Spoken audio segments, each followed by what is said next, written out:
Welcome to the Money Mastermind Show. Let's talk money.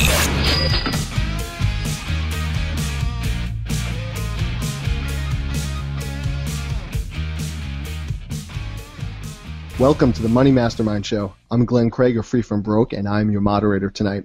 Here are the minds that make up the Money Mastermind Show. We have Miranda Marquette of Planting Money Seeds, Peter Anderson of Bible Money Matters, Kyle Prevost of YoungandThrifty.ca, and Tom Drake of the Canadian Finance Blog.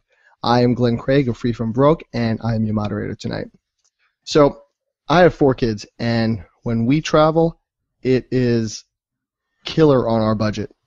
I would love to know more about travel hacking. That's something I need to know. I need to know how to travel more and spend less, basically. So I'm very happy to have our special guest, Steve Zazzino, of the site Canadian Travel Hacking, and he's going to help us learn a little bit more about travel hacking and what we can do. Welcome to the show, Steve. Thanks for having me, Glenn. Thanks for being here. Before we start, for those that are watching live, we do have a questions app on our events page, on our Hangout page. So if you have any questions regarding travel hacking, please drop them in there. We love to answer viewer questions. So travel hacking. Let's start off with what travel hacking is exactly. Now, I know the term sounds really mischievous, but to me it just means taking advantage of all the different policies and procedures that all these major corporations have for their, not just frequent flyer miles, but for their best rate guarantees, for all the different promotions, and just to try to, the way I look at travel hacking is it lets me and my family stay at 4-star and 5-star places for the price of a 2.5 or a 3-star accommodation. That sounds pretty good. I'm all for that. So what we're talking here basically is, because when I think of travel hacking, I think of maybe 2 different things. One of them is like what you're saying, traveling for less, and finding the best ways to get the most out of your travel. And then there's maybe another camp of travel hacking that talks more about the best ways to travel and pack and organize and those things. So really what we're going to concentrate on today is just kind of doing it for less and really maximizing our money when we travel. Correct. Yeah. The way I look at travel hacking is I don't really look at the packing aspect of it, although it's a very small portion when you're paying for baggage these days. But it's the main big chunk is getting there in your shelter, I guess. So is travel hacking something that's difficult? Like, can the average person do it? Like, what's involved? I think it's like any type of practice. It just takes time, and like, for example, if you spent a couple hours a week managing your budget, you're going to be very good at managing your household income after a year.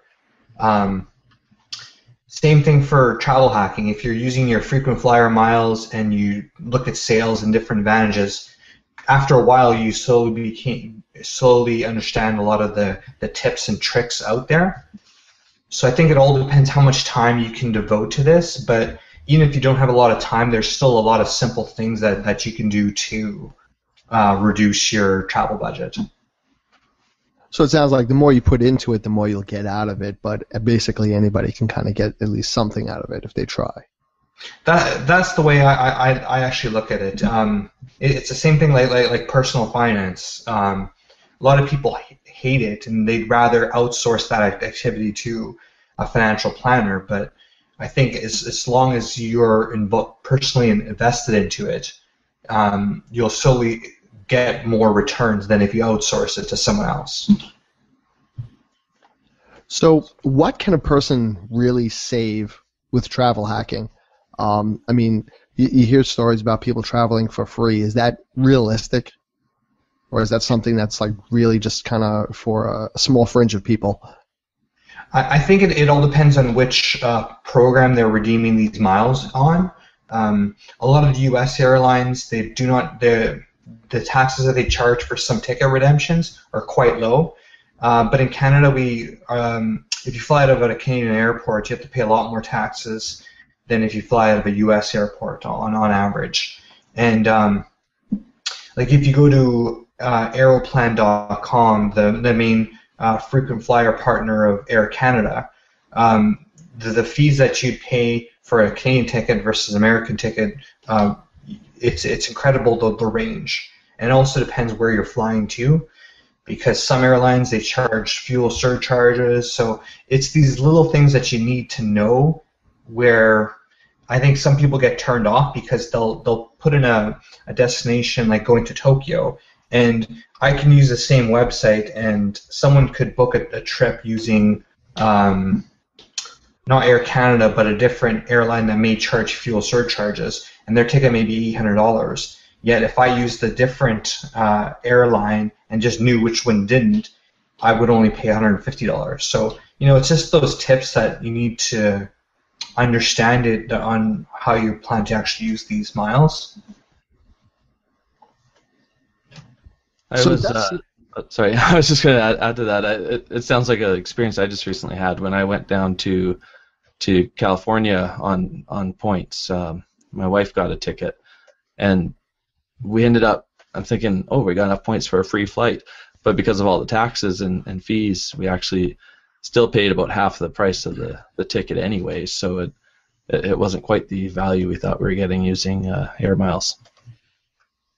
Yeah, I think what you're talking about too, being aware of what the fees are, what the taxes are, all those types of things is very important. A couple of years ago, my wife and I, we had booked a flight for our anniversary, and tickets for our flight were pretty expensive to start with.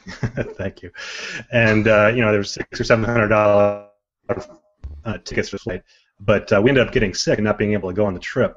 And we hadn't really even thought about change fees or cancellation fees for this flight beforehand. But the change fees for this airline, I believe it was Delta, were about $150 per ticket. So just to change our flights, we added onto the trip. Add on to that, the airline made another error when they were rebooking our flight, and the cost of the flight went up from $1,200 to like $2,200 or something. So if you're not aware of these fees, these cancellation fees, change fees, taxes, these things, it could really come back to bite you in the rear end in the end. So it really depends a lot also on how you're traveling, what airlines you're going on, and such, right? Because I'm guessing some of them have different fees that'll bite you in different ways than others. Some might be more travel-friendly than others. Are there any that maybe you think are better for travel hackers? Or is it just that you really need to know kind of the rules of the road or the air, so to speak? I've actually done quite a number of redemptions the last few years. I'll share a couple of them. My wife, my oldest daughter, and I, I took parental leave for 2 months, so we went to Europe. And with American Airlines, we only paid, I think it was like under $100 taxes for all of us, and it included a stopover, which let us see our families in Ontario. So that worked out quite well. But on a different redemption, I'm paying just like Tom mentioned, like in Canada, the taxes can be quite high. To fly from Victoria, which is in Vancouver Island on the west coast, to go to Toronto, it's the tickets would normally be around $850, but even though I still had to pay $145 taxes with my Aeroplan ticket. So I think it all depends which airlines that you're going with, but I still see the miles as an incredible currency, because the way I look at it is if you do not use them, you're basically subsidizing all these travel hackers like myself and other people. Mm-hmm. So it does sound kind of confusing for the average person. I mean, my head's spinning a little bit now, and I know when I travel, I tend to kind of try to look up every combination I can to try to find the best fares versus best hotel and car and everything else. Where should a person start if they're looking, I want to go to X, where do I start to try to find my best rates?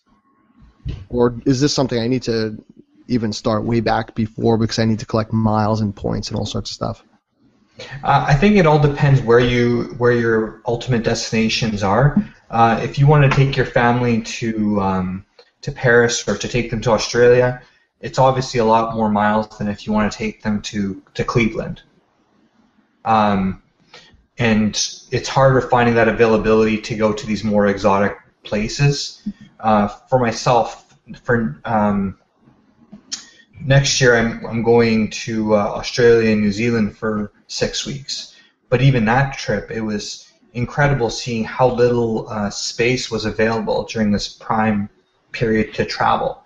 And as a result, it was a higher challenge to find hotel rooms. So I think it all depends what your budget is to work with. And then from that, you need to determine if it's worth it flying during the peak season or the shoulder season.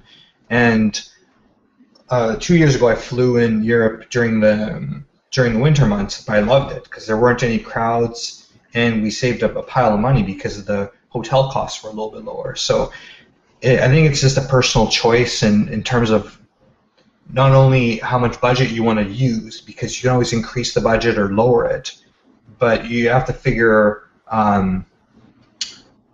like how many trips do you want to do and how important is this trip ultimately.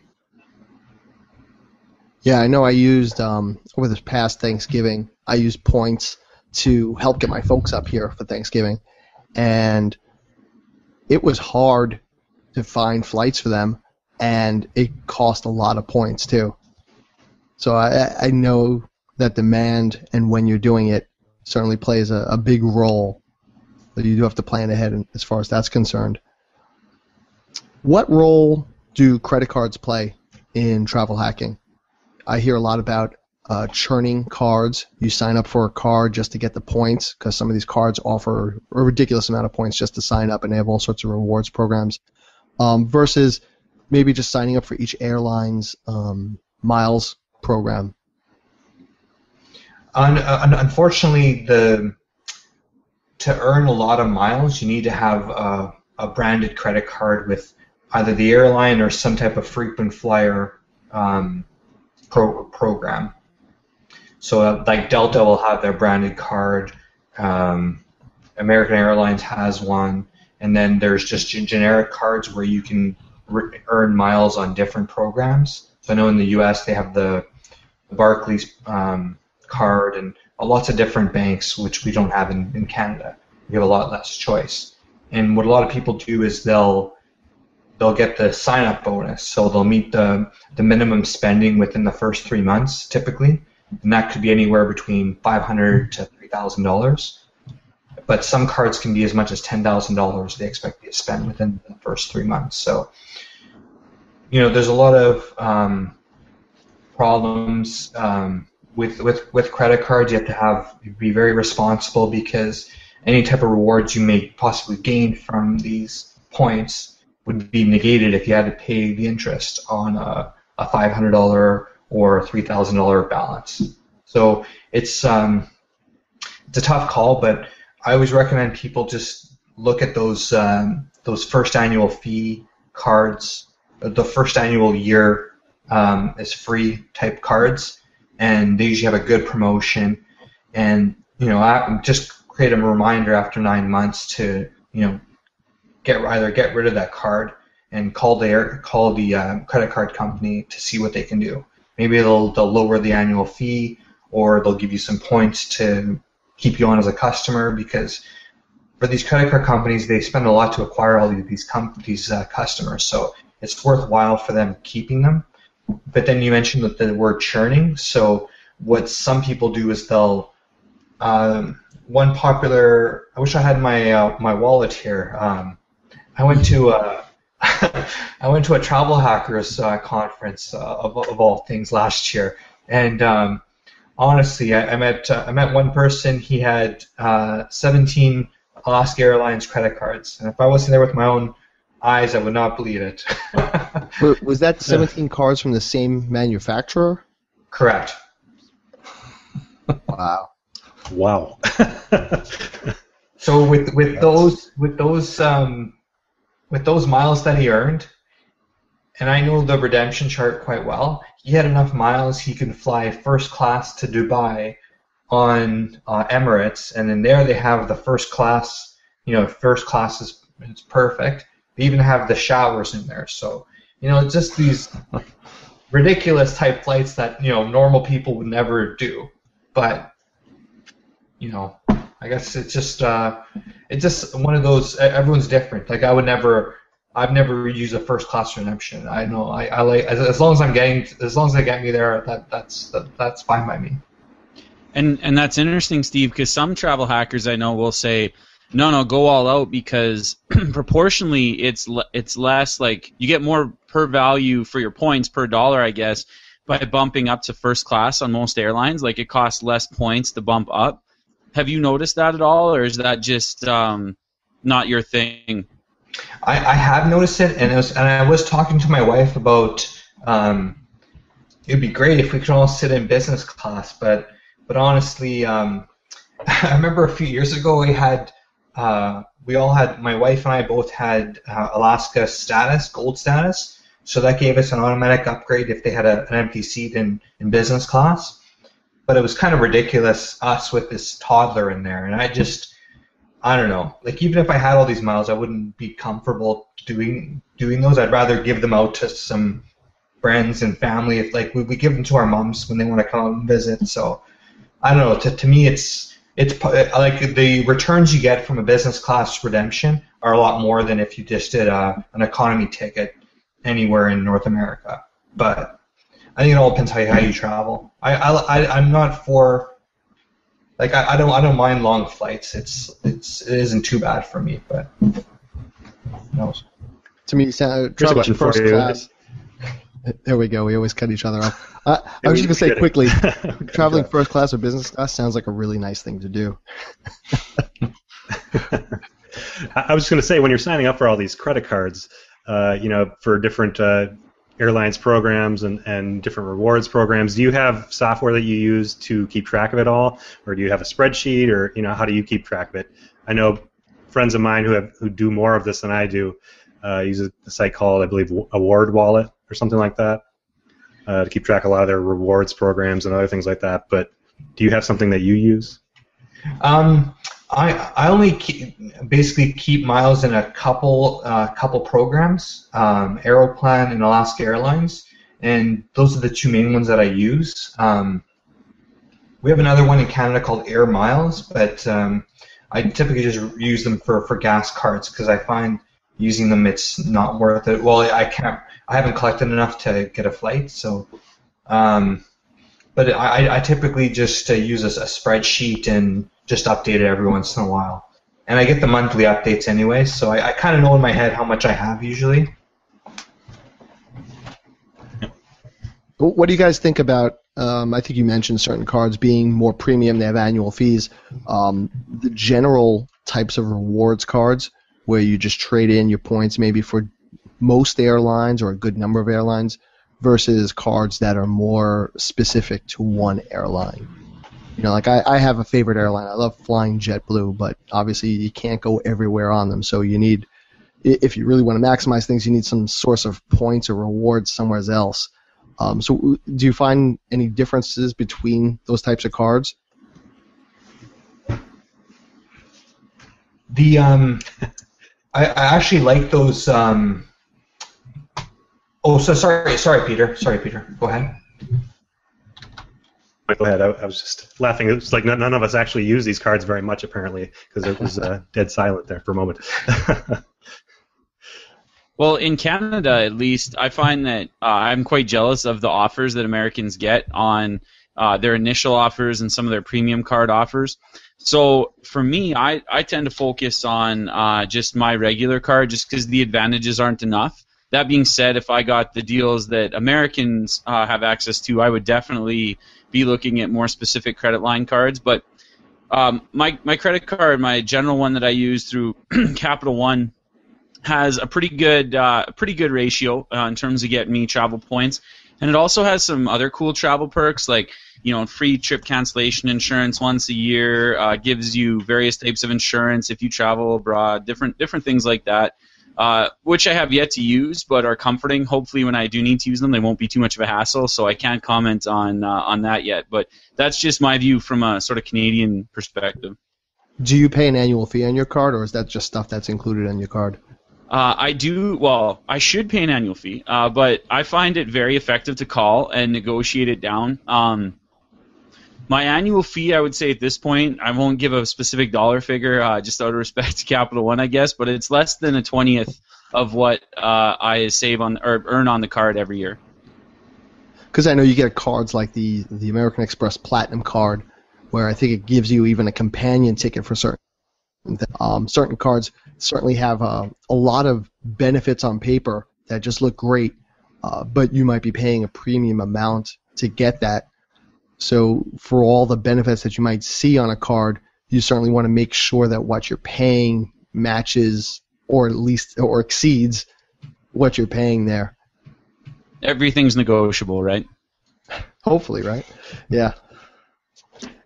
So, let's see. For rewards points and stuff, do any of you have any experience transferring points to different airline miles? Like, I know some cards, they give you rewards, but they're really not worth it to transfer, but other ones, like, you really do get some juicy compatibility there. The only thing I had only applies to Canadians. We had the Club Sobeys points at one point for our grocery store, and we were able to convert those over to Aeroplan miles, or points, I guess. But now they just recently dropped that, and we're switching over to Air Miles for that. So I think I'm going to go all Air Miles for most of my points collection.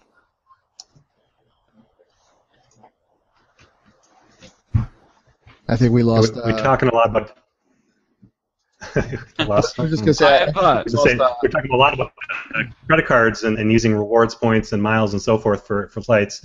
But I think there's a lot of other things that you can do to save money on your flights as well. Right now with the power of the internet, it's so easy to do a lot of research to figure out when's the best time to buy your flights. Find discounts on your flights, all those types of things. You can use websites like kayak.com to do a search and search a bunch of different websites all at once, or use Google Flight Search as another tool that I use. It has some some cool graphics showing you what the prices are going to be for flights, depending on what day you're going on and so forth. So you can kind of see when are the best times to fly. Kayak has something like that as well. It's going to have kind of a price prediction once you do a search, and it's going to tell you when the best times to fly are. But I was reading today, and I found something on kayak.com, the best times to fly, and they said don't book too early. The average domestic fare is found 6 months before departure date is 19% higher than 21 days out, and so they're basically saying the best lowest average domestic fares are found around 21 days prior to departure, and for international flights, it's going to be around 34 days out. So trying to figure some of that stuff out may be helpful, and using some of those tools that are going to give you average pricing for flights to help you figure out when the best time to go on your vacation is. I'd imagine you have to have some play with that, though, especially if you have a family, because 21 days out, a lot of people are going to want to have their plans set in stone, and you probably don't have as much of a choice on seats and different flights at that point. It's probably a case of supply and demand, where 21 days out they don't have as many seats as they would 6 months out. Right. Yeah. And go ahead. I was just going to say, as you raise an interesting point about flexibility, and certainly I'll let Peter talk from a family perspective here in a second, but I've always wanted to try, and it's going to be soon, we're going to try this, like the ultimate travel hack I've been reading about, where you just show up to the airport with bags packed, and just the ultimate flexibility, just see who's having a seat sale, give your names up at the front desk of like 4 airlines, and just say somewhere warm, wherever you can put me for super cheap, and just go one way and just search for a ticket back once you get there. I've never done it, but I've seen people just get insane deals doing it. Obviously, if you have a family of 4, that's not an option, or would be a very adventurous option. But it's something to try if that's your deal, I think. Yeah, I wouldn't want to try that. We've got 4 kids, and then schlep 4 kids out to the airport is not. That's an adventure in its own. You don't want to have to come back home right after you left. So you definitely want to have your trip set out beforehand.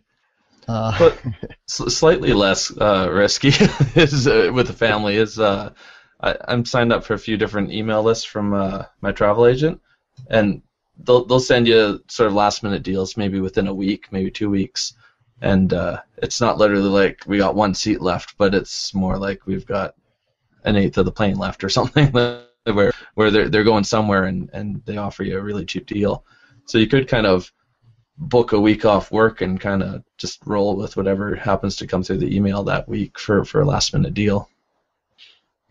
And I think there are specialty sites depending on where you want to go. So Disney World, Disneyland, probably all the Disneys have different sites and email lists that you could join, and they'll tell you the best rates, different times of the years, what's open, what's not open. When we went, we signed up for Mouse Savers, and it was very informative. They had a lot of great hints on what to do, when to do it, and they had lots of deals also. And I'm not sure, but I think we got our tickets through Undercover Tourist, so we were able to get cheaper. These are Disney World tickets, not plane tickets, through there. So there are. It seems like there's more to travel hacking than just the credit cards and the airlines. It's also when you get your feet on the ground, saving money as well. Have any of you used points or credit cards for the hotels themselves? Negative. I'll take that as a no. But I know there are, just like there are airline miles and cards, there's also hotel cards, and some of these general points travel cards allow you to not only use your points for airlines, but you could also use them for hotels. Some of them you can use them for car rentals as well. So I think you want to do your homework before you sign up with any of those cards. Okay, yeah, so I'm coming in with a vengeance here.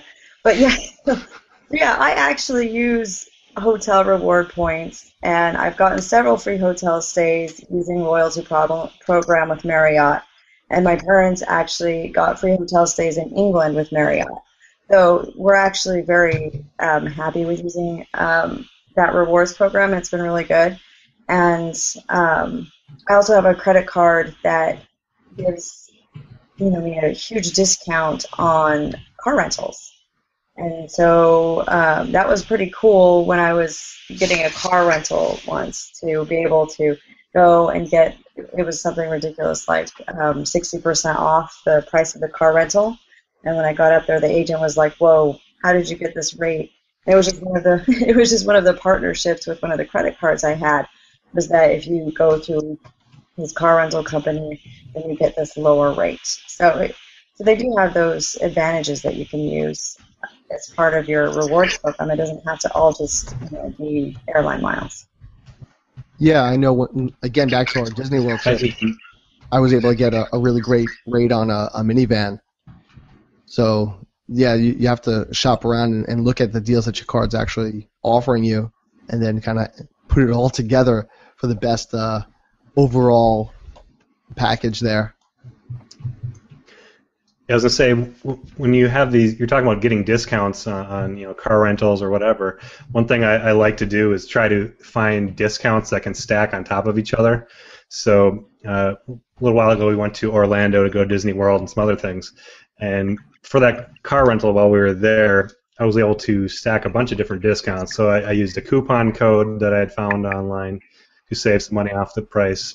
Then I was able to find, through Mouse Savers, which you mentioned earlier, Glenn, on Mouse Savers, I found a corporate code that we were eligible to use on that rental as well. And then on top of that, we signed up for the car rental agency's program itself. They had like a membership program or something, and that gave you further discounts and other free features and so forth.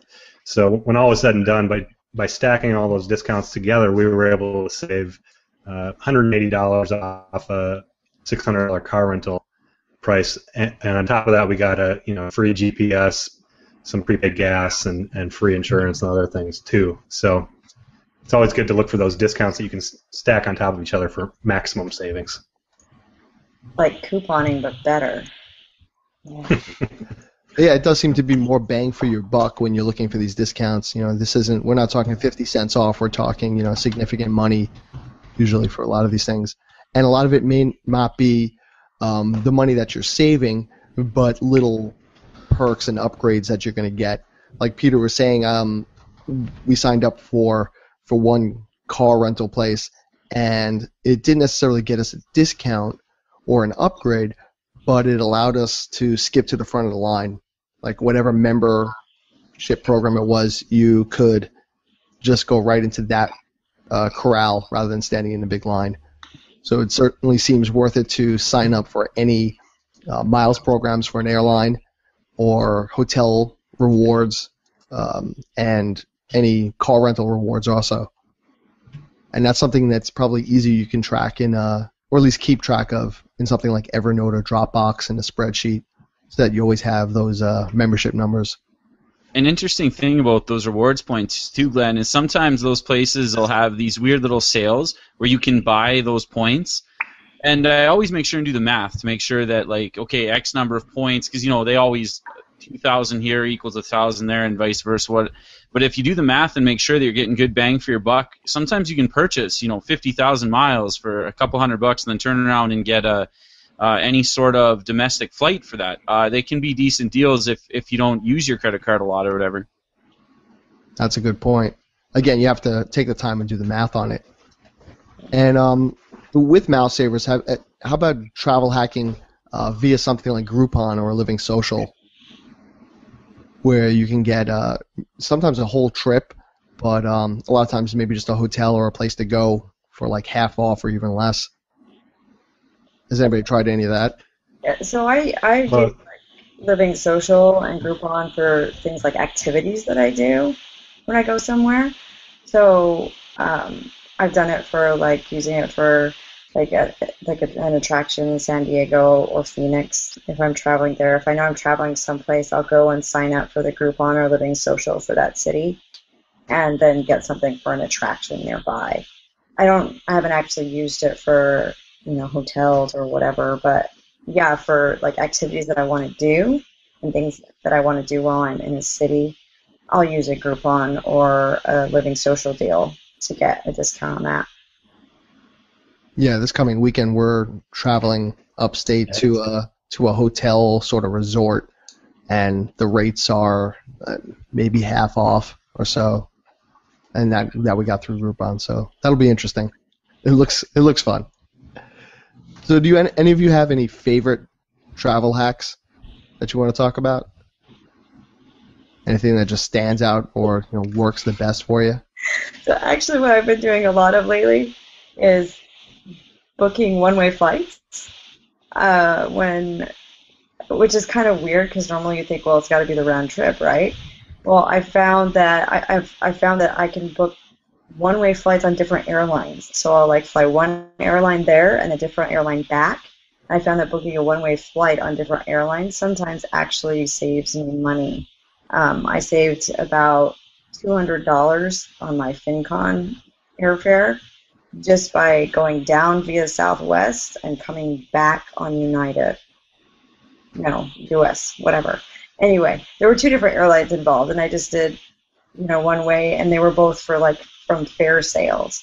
And so if you can hit a fare sale and get that one-way ticket, sometimes it doesn't always work out that way, but just playing around with it a little bit, I've been able to manage to save money that way. And sometimes that's convenient too because the schedules just work out better for you than just trying to stick to one airline. Yeah. So a little bit of flexibility not only can save you some money, but also save you some timing issues. Yeah. And one thing I've kind of discovered lately is how to save money on your travel even after you've booked your travel. There's one site called yapta.com that you can set up your flight details for your flights that you booked, and it'll send you out a refund alert, basically. It'll give you an alert if the price drops on your particular flight, and a lot of airlines will actually give you a refund if the amount is over a certain amount. So, for example, Alaska Airlines or AirTran Airways will give a refund if there's any price drop. Others like JetBlue and Virgin will give a refund if there's a price drop of $75 or more. So if you sign up for YAPTA, they'll give you a email alert when the price drops, and then you can go to your airline and claim that refund. Also, there's another one called autoslash.com for car rentals, and it's a similar thing where you sign up through them. They'll get you a good price on a car rental, and if the price drops, they'll go ahead and rebook it for you and get you a lower rate, because a lot of the car rental places you can actually rebook without any change fees or anything like that. So they find a coupon code or something else that'll give you a cheaper price, they'll go ahead and rebook it for you. And they said I think up to 85% of people that use them actually end up getting lower prices and get their car rentals rebooked multiple times to get lower rates. So. And let's go one more thing that I want to mention regarding travel hacking. We talked a lot about airlines, and we talked a little bit about hotels. Has anybody here used an Airbnb or Vrbo or one of these sort of house sharing deals to save?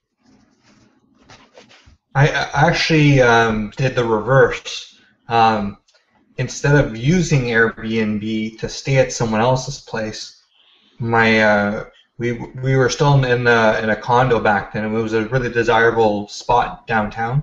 So yeah, we were getting $100 a night, and it was nice. So basically, it was subsidizing my holiday.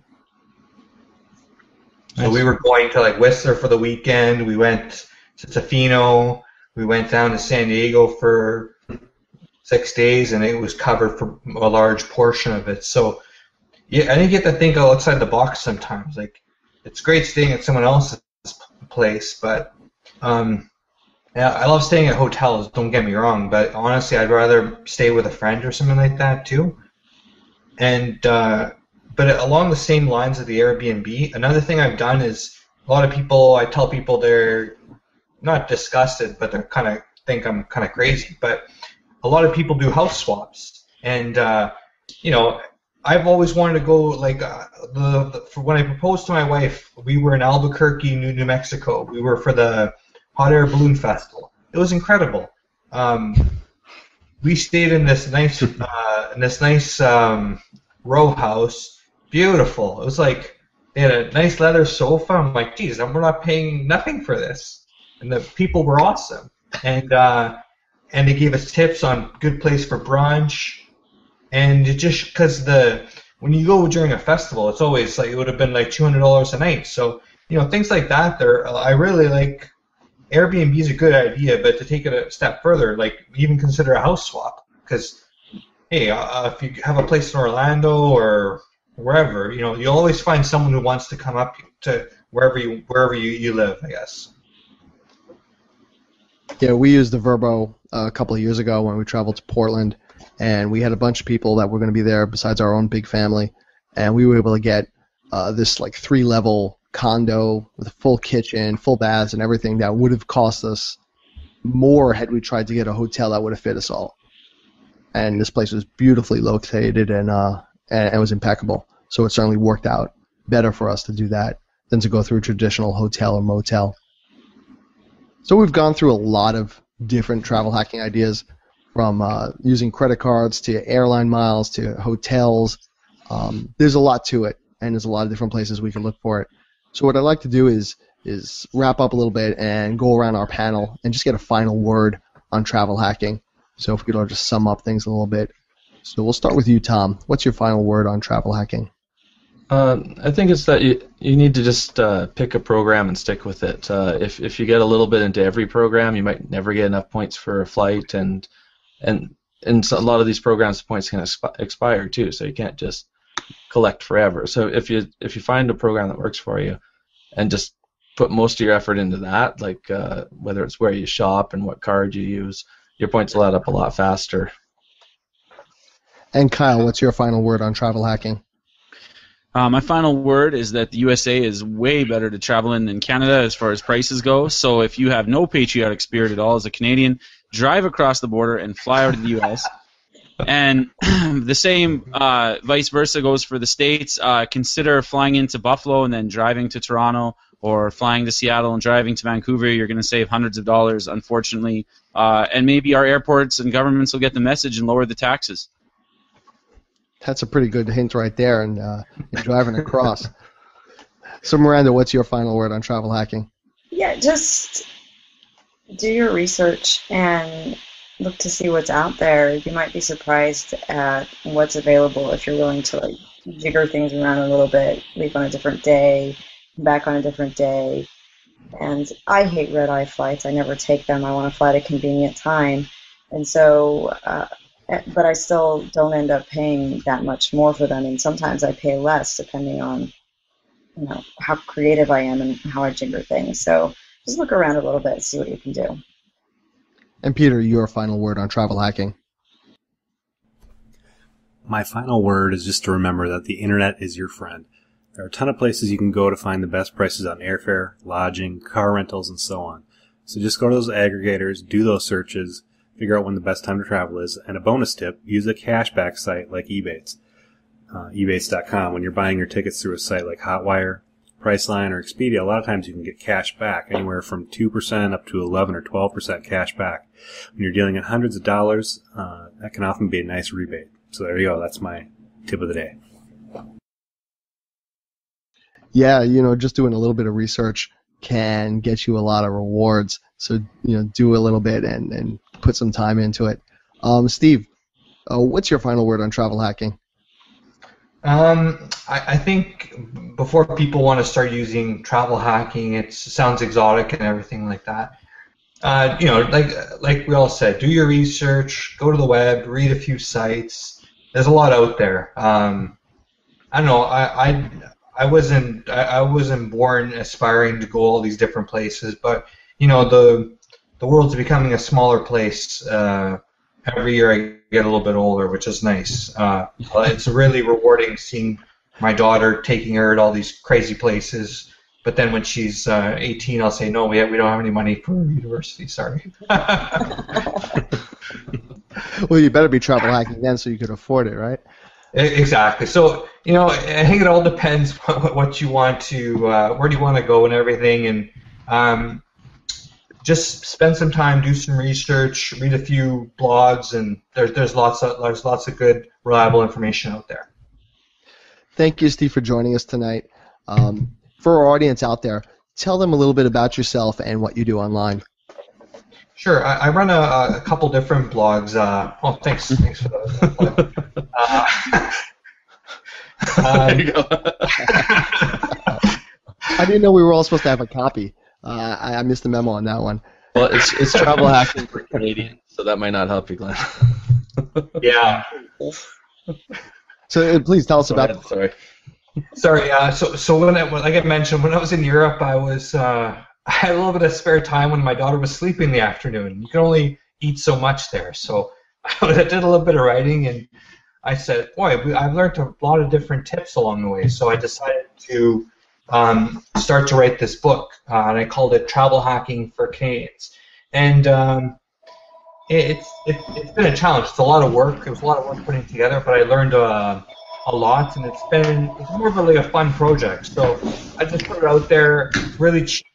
So I think even if you're American, you'll probably get some benefit. Not as much as if you're Canadian, but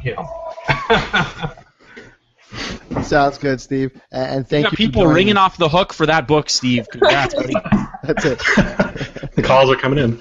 This isn't a Taking call orders. show, by the way. But yeah. The internets don't want us to give up these travel hacking secrets. That must be it. Thank you again for joining us, Steve, and thank you everybody else for watching the Money Mastermind show. Please make sure you follow up with us with any questions you have on our site. Leave us a comment on the article. You could find the podcast in iTunes and in Stitcher. Please subscribe, leave a review for us. We love those. And until next week, be good with your money. Good night.